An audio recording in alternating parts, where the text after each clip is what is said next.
Nothing about this is supposed to make sense, at least not yet. In a league where rookies are trained to grab the first big check and say thank you later, Shedeur Sanders is suddenly at the center of a conversation that feels almost backwards. Not because of a touchdown, not because of a viral highlight, but because of a decision that reportedly left insiders confused, uncomfortable, and quietly scrambling to understand what just happened.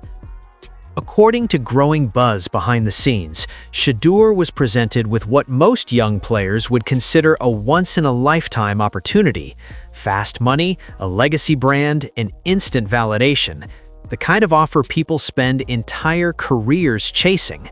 And instead of signing on the dotted line without hesitation, reports suggest he paused and chose a different path. Not louder, not flashier, just smarter.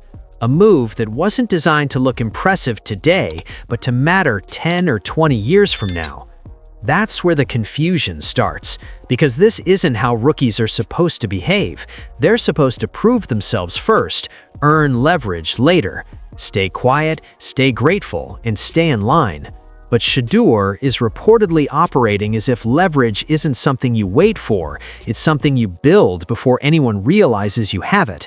And that mindset alone is enough to make people uneasy, especially in a system built on predictability.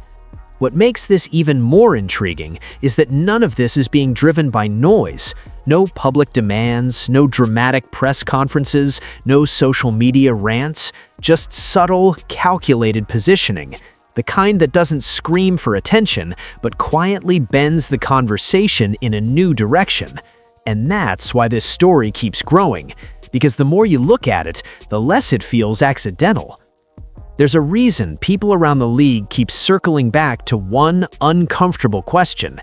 How does someone with limited traditional leverage suddenly move like someone who's already won? Draft position was supposed to define the early stages of his career. Instead, it's starting to feel irrelevant, almost like it freed him rather than boxed him in. And that idea alone challenges one of the league's oldest assumptions.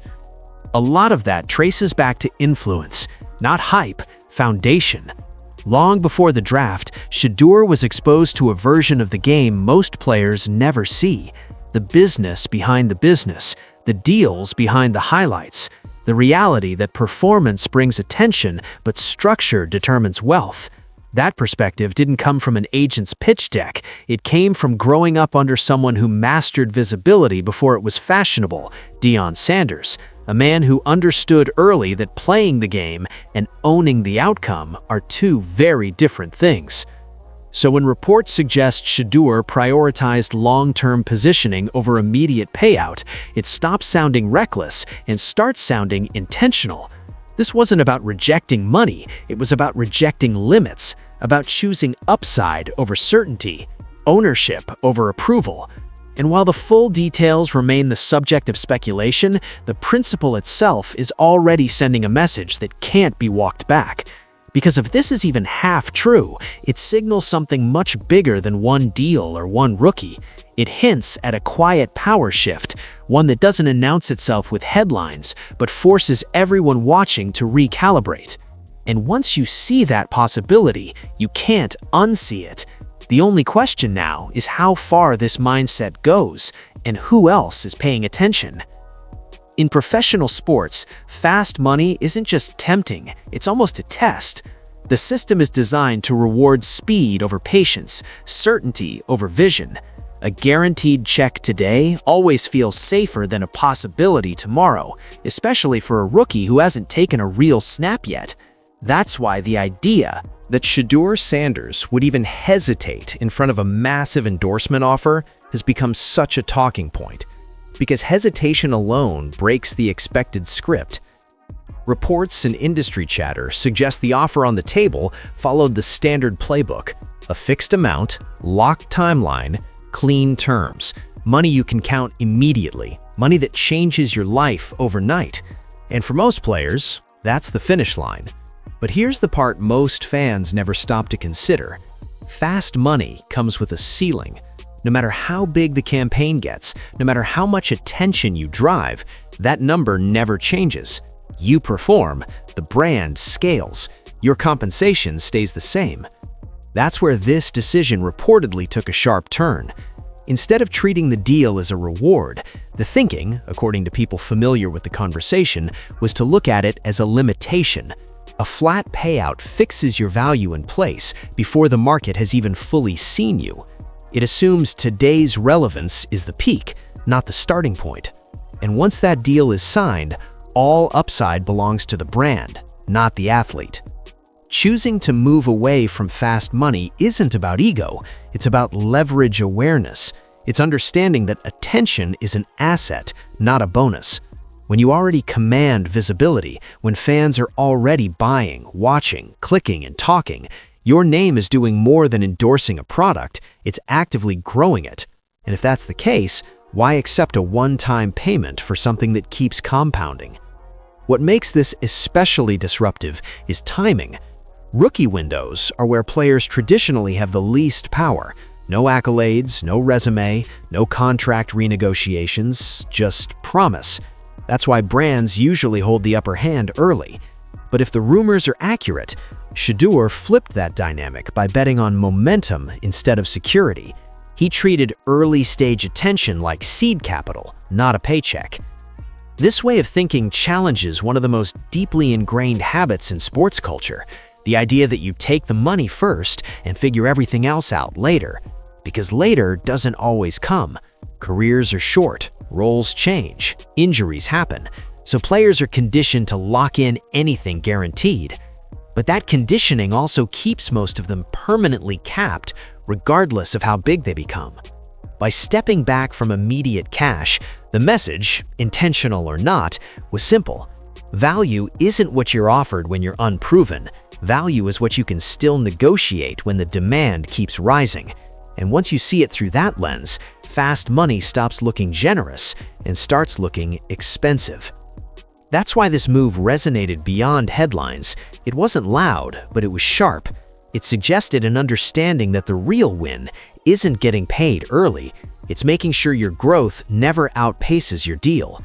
And once you break free from the rush to cash out, everything else about how you negotiate, partner, and position yourself begins to change. You can't really understand what's happening here without talking about influence, the kind that doesn't show up on a stat sheet or get announced on draft night. Long before Shedeur Sanders was fielding calls from brands or sitting across from negotiators, he was growing up inside a masterclass most athletes never get access to. Because his education wasn't just about routes, coverages, or footwork, it was about perception, leverage, and timing.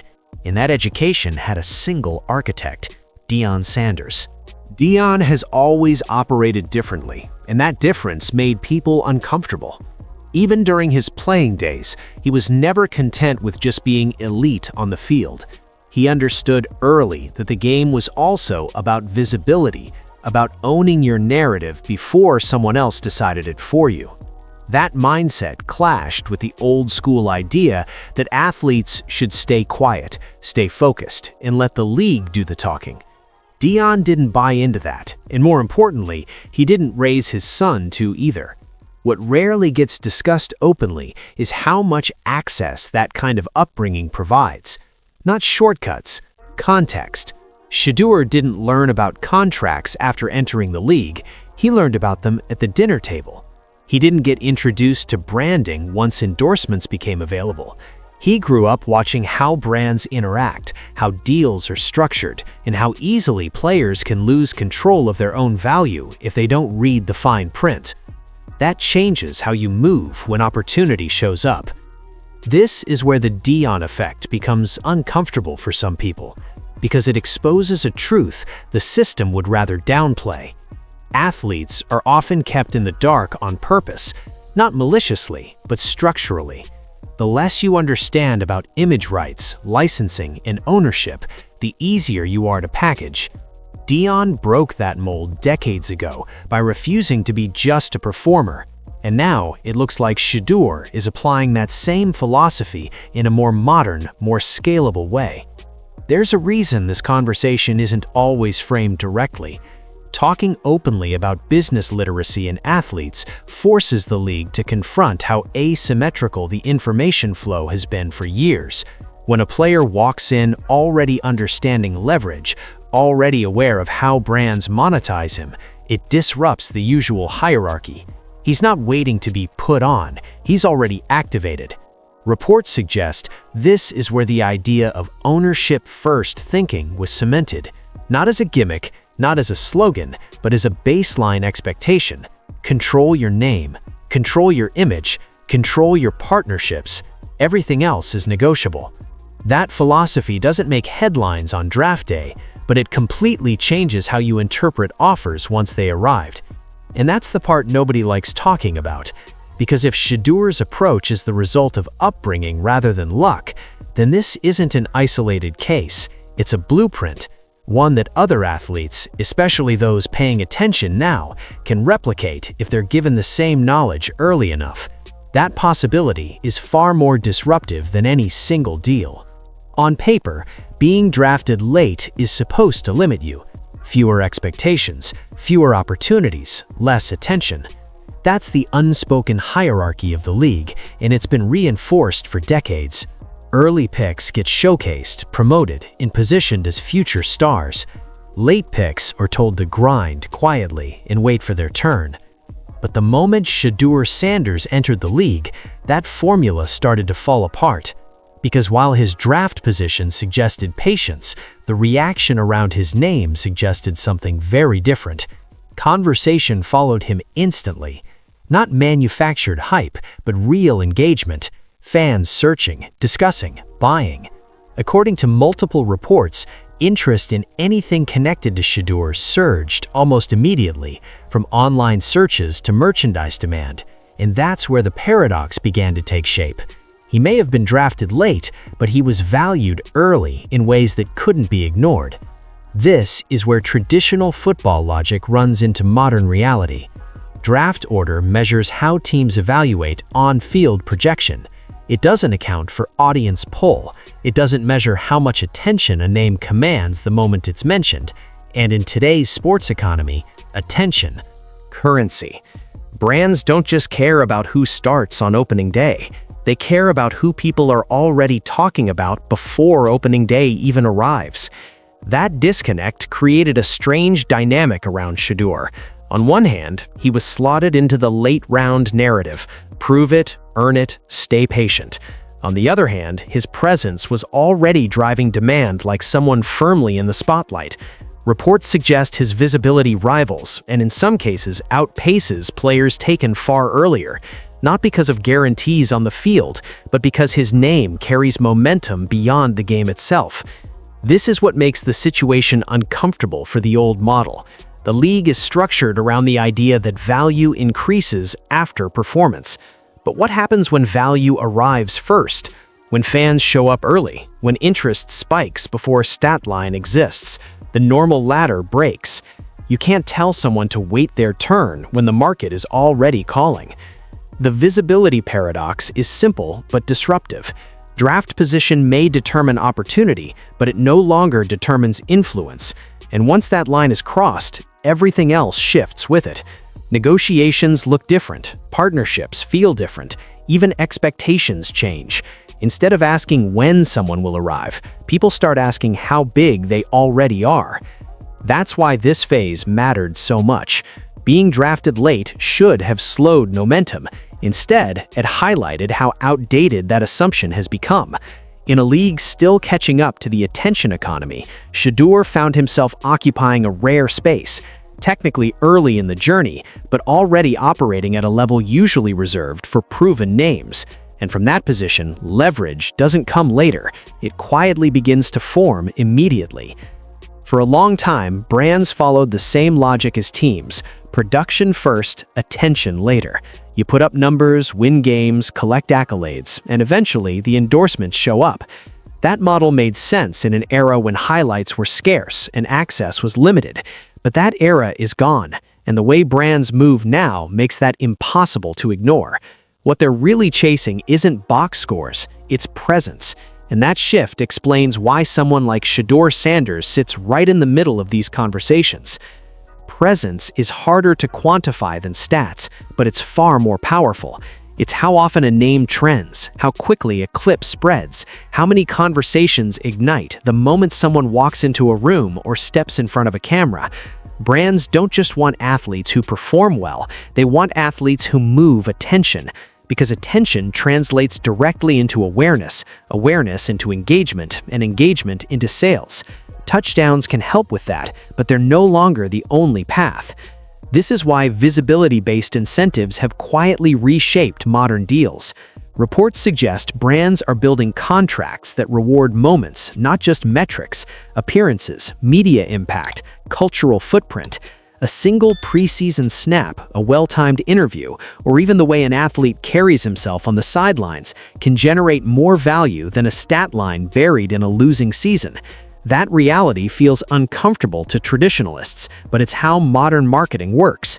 In this context, Shedeur makes sense to brands long before he makes sense on a depth chart.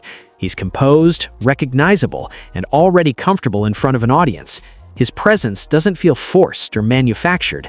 It feels natural, and that's the hardest thing to fake. When brands look at him, they're not just imagining an athlete wearing their logo, they're picturing how he fits into their story, how he represents their image, and how easily he connects with the audience they want to reach. What's important here is that presence compounds. Once attention starts, it feeds itself. Every appearance builds the next one. Every conversation invites another. And because of that, brands aren't waiting to see full seasons anymore. They're betting early on figures who already command interest, trusting that performance will either catch up or become almost secondary. This is where the old hierarchy breaks again. A high draft pick without presence can struggle to sell. A lower-profile athlete with strong presence can outperform expectations off the field instantly. That reversal is exactly what's happening in real time. Brands aren't ignoring football, they're just no longer dependent on it as the sole proof of value. So when people ask why companies are willing to move early to structure deals around visibility rather than wins, the answer is simple. Presence pays first, stats pay eventually, if everything goes right. And in a world where attention moves faster than performance ever could, brands are aligning themselves with the asset that shows up immediately. This is where the conversation quietly changes tone, because there's a hard line in sports business that almost no rookies are expected to approach, let alone cross. Endorsements are familiar, comfortable, safe. You wear the logo, say the lines, collect the check, and move on. Ownership is different. Ownership changes incentives, power, and posture. And according to industry chatter, Shedeur Sanders didn't just blur that line, he stepped straight over it. An endorsement assumes a temporary relationship. You lend your image, the brand borrows credibility, and both sides part ways when the contract ends.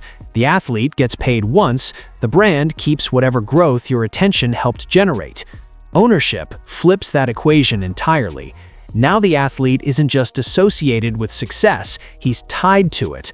When the brand expands, launches, or scales, the value doesn't stop at a check, it keeps moving.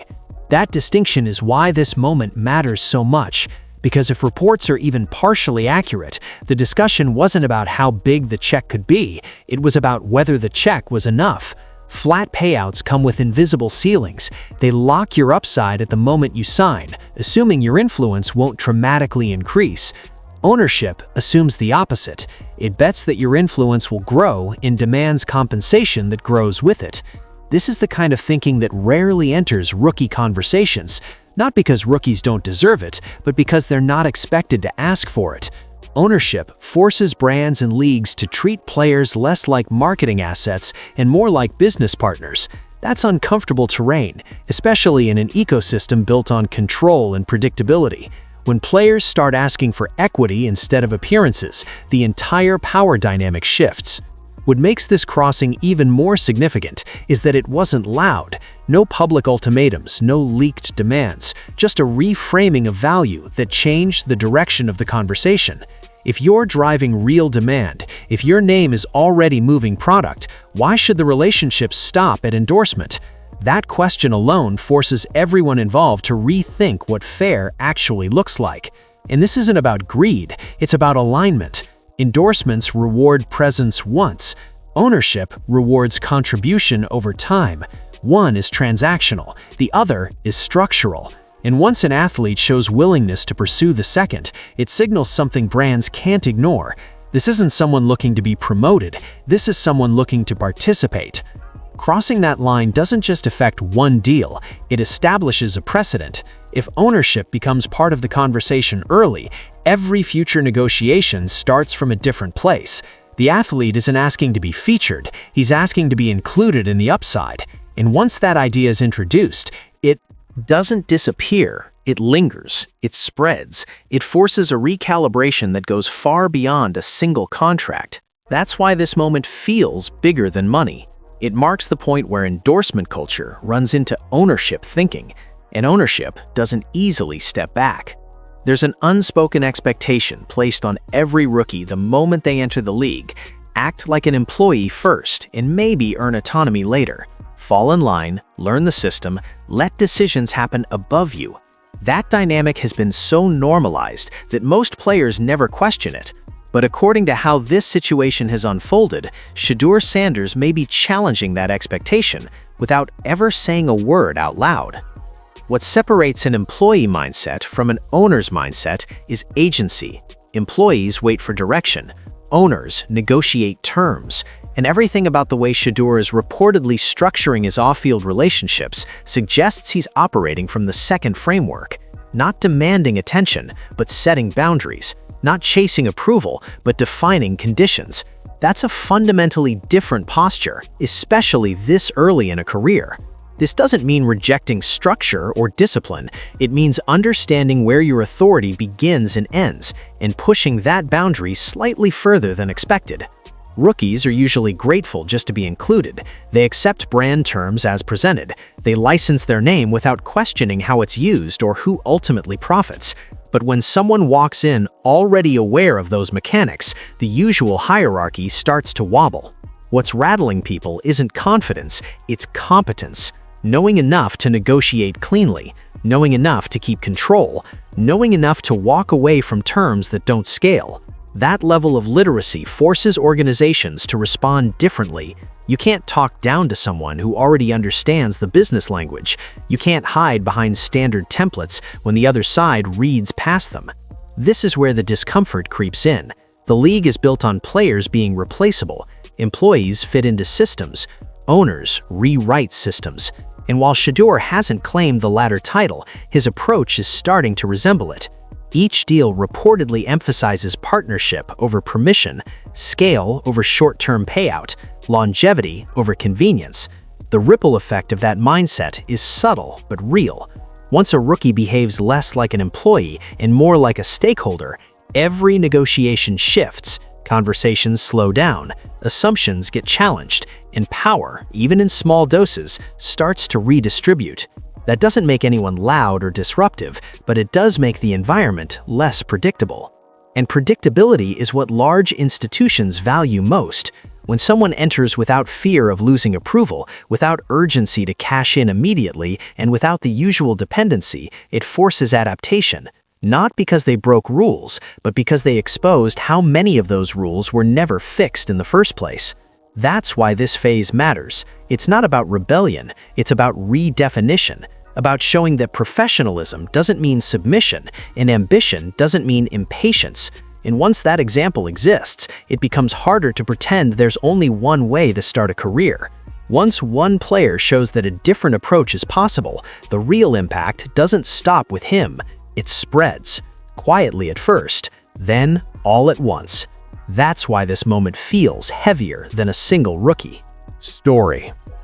Because if what's being discussed around Shedeur Sanders holds true, it introduces a possibility the league hasn't fully prepared for: repetition.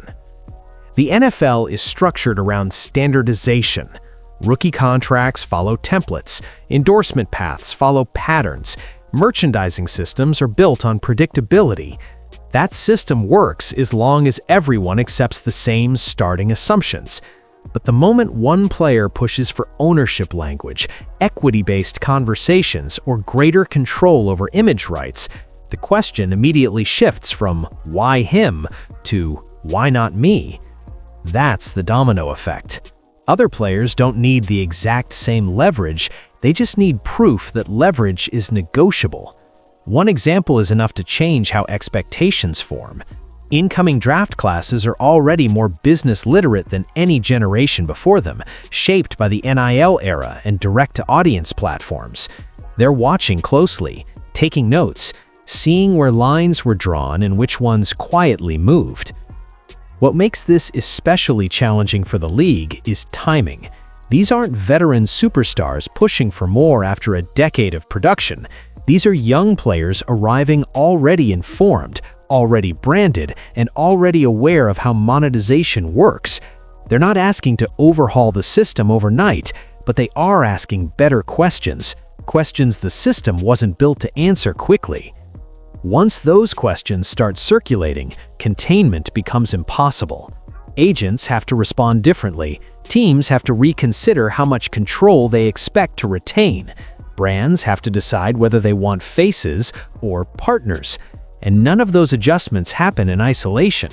Each concession becomes a reference point for the next negotiation. This is why the discomfort around this story feels bigger than the numbers involved. It threatens precedent. If future players start requesting real participation and upside instead of fixed compensation, the league's clean divisions blur. Players stop being purely labor. They start acting like stakeholders. And that shift, even if gradual, rewrites the balance of power. The league may not be ready for that future, but the future doesn't ask for permission. It arrives when examples exist. And right now, one example is enough to make everyone downstream reconsider how the game is really played. This was never about football, even though football sits at the center of the frame. The routes, the reads, the wins and losses, they matter, but they're not the point. What's really unfolding here is a challenge to how value is assigned, controlled and protected long before the first stat ever shows up. Shedeur Sanders didn't enter the league trying to prove he belongs. He entered already understanding that belonging and ownership are two very different things. For decades, the league has trained players to think small early and think big later. Earn your voice, wait your turn, accept the structure as it exists, and hope the rewards come eventually. But this situation flips that logic on its head. It suggests that power doesn't only come from longevity or accolades, it comes from preparation, from knowing how the machine works before you're asked to function inside it. And once that knowledge is in play, the entire journey changes. What makes this moment so significant is how quietly it happened. There was no dramatic announcement declaring a new era, no manifesto, no public standoff. Just a series of choices that collectively pointed in one direction. Control matters more than approval. Long-term positioning matters more than quick validation. And once an athlete starts moving with that philosophy, the old measuring sticks start to feel outdated. This story forces an uncomfortable reflection on the business of sports itself, on who benefits when attention explodes, on who owns the upside when brands scale, on why athletes have traditionally been paid for participation instead of contribution. None of that gets challenged when players simply follow the expected path, but it gets exposed the moment someone chooses to negotiate differently. And that's why this doesn't end with one career, one draft class, or one deal. The blueprint is now visible. Younger players are watching. Future negotiations will reference this moment, whether directly or quietly. The conversation has already shifted from "can you do this?" to "why haven't more people tried?" Whether Shedeur becomes a perennial starter or not almost feels secondary to what's already been set in motion, because systems don't change when someone succeeds once, they change when someone proves a different approach is possible at all. And that's exactly what this moment represents. Not a guarantee, not a prediction, but a precedent. So when people debate this story, they're often asking the wrong question. It's not about whether this approach will work for everyone. It's about whether the old approach still makes sense for anyone who understands leverage early enough. And once that realization settles in, it becomes clear. This was never just about football. It was about who controls the value the game creates and who no longer wants to give that control away.